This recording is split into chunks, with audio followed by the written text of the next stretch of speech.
have Crawford jumping up 2 weight classes to fight Canelo, who's a natural light heavyweight? Crawford, who couldn't push back Madrimov? Life and death with Madrimov. What do you think Canelo's going to do to him? Run him out of the ring!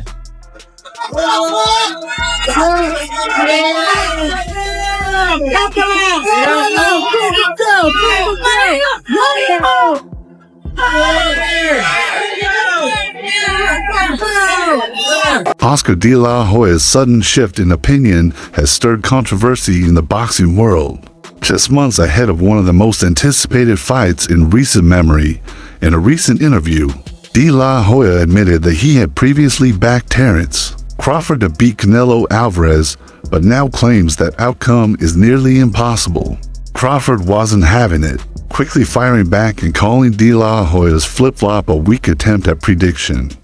Canelo, and he fights at 168 plus, so I don't see me and him fighting. So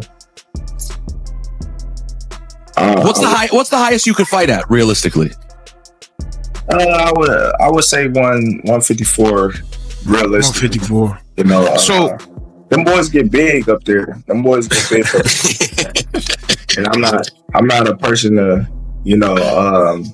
De La Hoya had initially thrown his full support behind Crawford, boldly predicting victory and calling him a legitimate threat to Canelo. He framed Crawford not as a smaller fighter moving up, but as a naturally strong, versatile athlete who could easily compete at 168 pounds. It was a statement rooted in confidence and respect.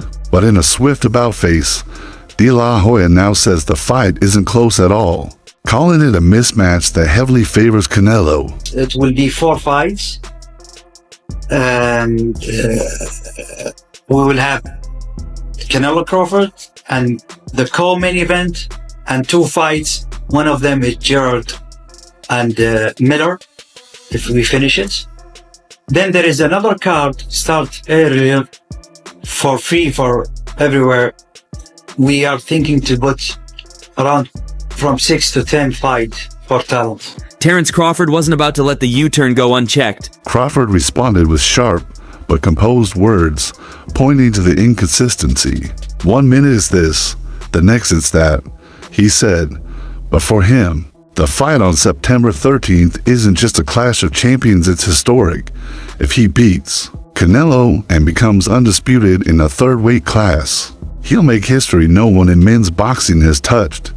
Legends like Leonard, Mayweather, and Roy Jones Jr. didn't do that, but questions about his resume linger. all about making history. I was the first 2-time undisputed champion of the world. First 3-time undisputed champion.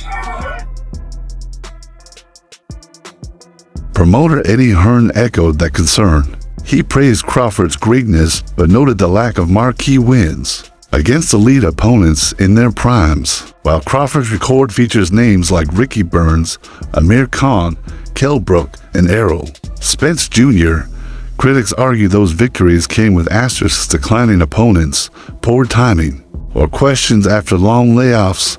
Meanwhile, Canelo's resume speaks for itself. 5. If Canelo couldn't knock out Charlo, or you really think that he's gonna knock out Crawford? I would pick Terence Crawford to beat a Canelo Alvarez, even at 168. Everybody can call me crazy and whatever you want to say. I get it. Y'all didn't believe me when I told you about Spence, but trust me, Crawford will figure out a way.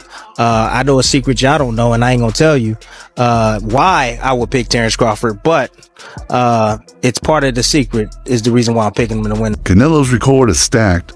Mayweather, Golovkin, Kovalev, Cotto, plant the list goes on. He's moved up, taken risks, and delivered in big moments. Sure, some of those wins come with caveats, but Canelo's consistent willingness to face top-tier opponents is why some, including former rivals like De La Hoya, now see him as the clear favorite in this bout. He's not just a bigger man, he's the more proven one. I say before, he's a great fighter. But if you look at his career, mention one elite fighter. Just mention me one elite fighter. So Poster wasn't able. But Crawford's technical brilliance can't be ignored. His footwork, timing, ability to switch stances, and tactical IQ are among the best in boxing against Spence. Crawford didn't just win, he dismantled him. If he can absorb Canelo's power and stay composed, many believe his skills could negate the size difference. It's not just about bulk, it's about ring control. This fight does more for your career than fighting David Benavidez? You can see the career of Terence Crawford or Benavidez. Terence Crawford is undisputed champion in 2 weight classes, many championship fights. So he bring me something to the table. De La Hoya's pivot raises eyebrows. Some see it as political, perhaps a nod to changing allegiances or calculated positioning. After Canelo's ugly split from Golden Boy Promotions, De La Hoya had every reason to root against him. But now, with the Saudi boxing boom reshaping the industry, even old rivals seem to be aligning. Power, spectacle, and money are redrawing the lines. Well, is there a champion? I'm going to fight another elite There is fighter a champion, in good fighters, but elite fighters is different. Wait. So I'm going to fight an elite fighter in September. Yeah. Okay, then we're going to find out. Then we're going to find out. And don't get me wrong, you're a great fighter. I know I'm great. You're a great fighter. But are you going to find out? I hope your uncle Turki Alashi pay you enough money, because he's going to be the last. That's it for may sure. be. It may be. Maybe. I hope he pay you enough. But you know, after fighters fight me, they never the same, so. Advisor Turki Alashi has played a major role in making this fight happen. He reportedly spoke to Crawford before the announcement and learned this might be his final fight. That revelation adds weight to the moment. With no rematch clause demanded, this may be Crawford's swan song, a deliberate choice to leave the sport on his own terms. Chasing legacy over longevity. Thing is, on Terence Crawford's side, all the legacy, meaning he only has the opportunity to win the belts. Saul only has an opportunity to defend them. Terence Crawford has an opportunity to be in a 5 division and the only person to win all 4 belts in 3 separate weight divisions. Why is Saul taking this fight? And I'm going to tell you why. Because there's some things in life more important than just the belts. And that 20-year career that Terence Crawford made, that all that he has, is very valuable. Very, very valuable. He had one foot out the stakes go beyond belts. According to Alashi, knockout bonuses will now be offered borrowed from MMA, but now tested in elite boxing.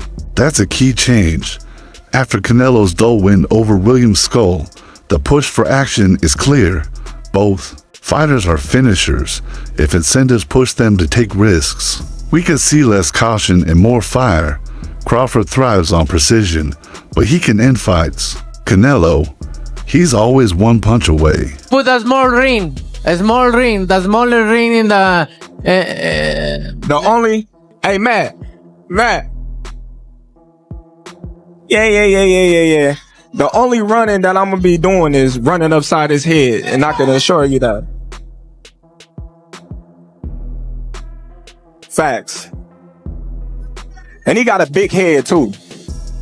Carl Frock, never one to mince words, gave his opinion and went against the grain. He pointed to Crawford's size, adaptability, and mindset, saying he believes Crawford can bulk up and belong at 168.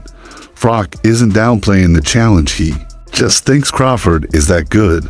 He's not dwelling on the weight jump, he's highlighting the skill set that could redefine the fight. This did normal boxing numbers, you know, and let's be real, you know what Jake Paul is gonna say. He already shitted on this fight. Don't let the numbers not come anywhere close to his numbers with Tyson, and it's gonna be all bad. Would it even matter if Bud and Canelo didn't do the numbers of Jake and Tyson? Or is that an indictment on the sport that, it's just showing what our fan base prefers, right?